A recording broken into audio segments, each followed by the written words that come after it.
हिजड़ा शब्द उर्दू भाषा का है जो कि अरबी भाषा के हिज्र शब्द से बना है, जिसका अभिप्राय है कबीले से पृथक यानी जन समुदाय से अलग। इन्हें किन्नर, नपुंसक, छक्का आदि भी कहा जाता है।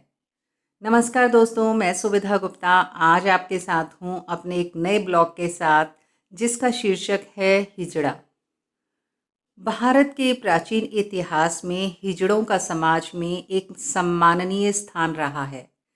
सन 1871 तक हिजड़ों को समाज में स्वीकार्यता प्राप्त थी। महाभारत काल से मुगल काल तक इनका राजमहलों में विशिष्ट स्थान हुआ करता था। इन्हें गायन विद्या का विशेष ज्ञान था। प्राचीन काल में हिंदू और मुस्लिम शासक अपने रानियों के हरम में किन्नरों की नियुक्ति करते थे। यह हिजड़े हरम में पहरेदारी का काम करते थे ताकि रानियां अपने पहरेदारों से अवैध संबंध न स्थापित कर पाएं। बहुत दुर्भाग्य की बात है कि अंग्रेजी शासन में इन पर कई प्रतिबंध लगाए गए और इन्हें अपराधियों की श्रेणी में रखा गया। हैरानी की बात यह है कि जन्मजात हिजड़े बहुत कम होते हैं। ज़्यादातर किन्नर ज़बरदस्ती बनाए जाते हैं। भोले भाले युवकों के यौन अंग काटकर उन्हें हिजड़ा बनाया जाता है। समाज का इनके प्रति बेहद नकारात्मक रवैया रहता है और हिजड़ा शब्द एक गाली की तरह प्रयोग में लाया जाता है। किसी भी शुभ अवसर पर हिजड़े घरों में आते हैं और बधाइयाँ गाकर नाच गाना करके आशीर्वाद देते हैं और शगन लेकर चले जाते हैं। इससे ज़्यादा हम इनके बारे में कभी नहीं सोचते कि यह कौन लोग हैं, कहाँ से आते हैं, कहाँ रहते हैं, इनकी पारिवारिक और सामाजिक स्थिति कैसी है, इनकी क्या समस्याएं हैं। इनके बारे में हम विचार करने की ज़रूरत ही नहीं समझते। आइए आज हम इनके विषय में विस्तार से जानते हैं। हिजड़ों को मुख्यतः 4 वर्गों में बांटा जा सकता है। सबसे पहले वर्ग में आते हैं बुचरा। यह वास्तविक हिजड़े होते हैं क्योंकि यह जन्म से ही ना पुरुष होते हैं ना स्त्री। अस्पष्ट लिंग के साथ जन्म लेने वाले ऐसे लोग आज तक एक रहस्य और पहेली बने हुए हैं। चिकित्सा विज्ञान के लिए भी यह किसी चुनौती से कम नहीं। किन्नरों के दूसरे वर्ग को नीलिमा कहा जाता है। इस वर्ग में ऐसे लोग आते हैं जो स्वयं को किसी कारणवश हिजड़ा बनने के लिए समर्पित कर देते हैं। हिजड़ों के तीसरे वर्ग को मनसा कहा जाता है। मनसा मतलब मन से, अर्थात ऐसे लोग मानसिक स्तर पर स्वयं को विपरीत लिंग का समझते हैं।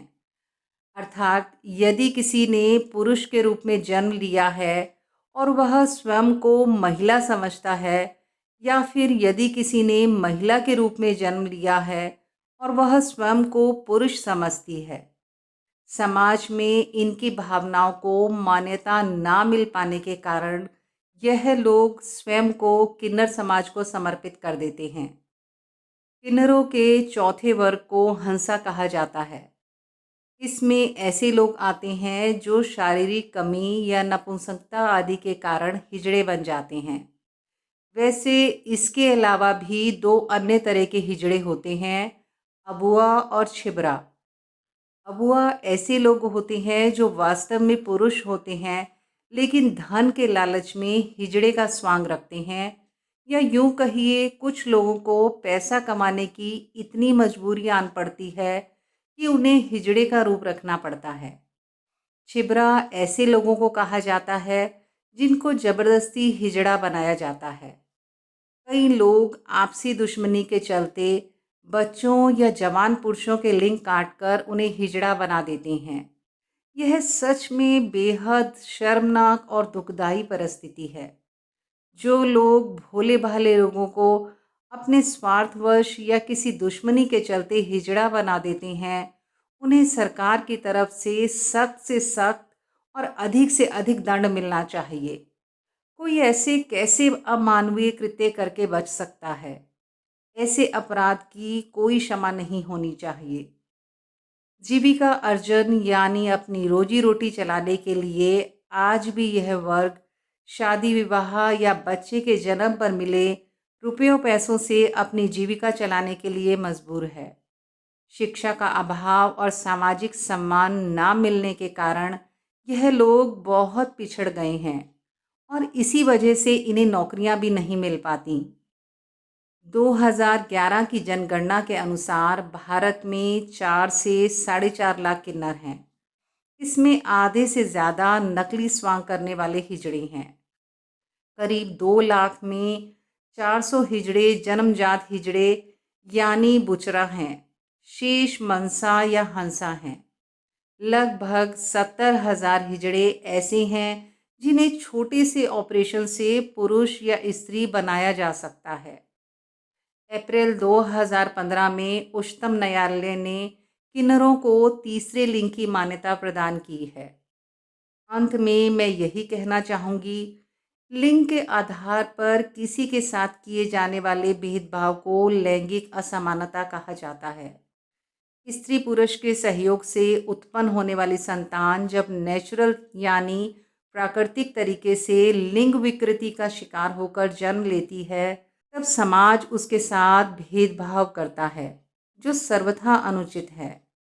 हम सभी ईश्वर के बनाए हुए बंदे हैं और एक ही मानव समाज का हिस्सा हैं। फिर समाज का यह वर्ग इतना उपेक्षित क्यों है? समस्त समाज का हिजड़ों के प्रति इतना उदासीन रवैया किसी भी रूप में प्रगतिशील सोच का हिस्सा नहीं हो सकता। किन्नरों के प्रति सदियों से चली आ रही संवेदनहीनता को समाप्त करने का समय आ गया है।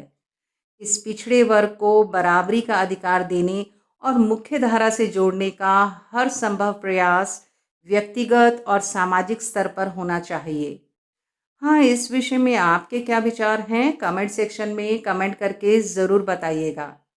दोस्तों, अगर आप यह ब्लॉग पढ़ना चाहते हैं तो शुद्ध देसी थॉट्स ऑन वर्डप्रेस पर जाकर पढ़ सकते हैं। उसका लिंक मैं नीचे डिस्क्रिप्शन बॉक्स में शेयर कर रही हूँ। धन्यवाद।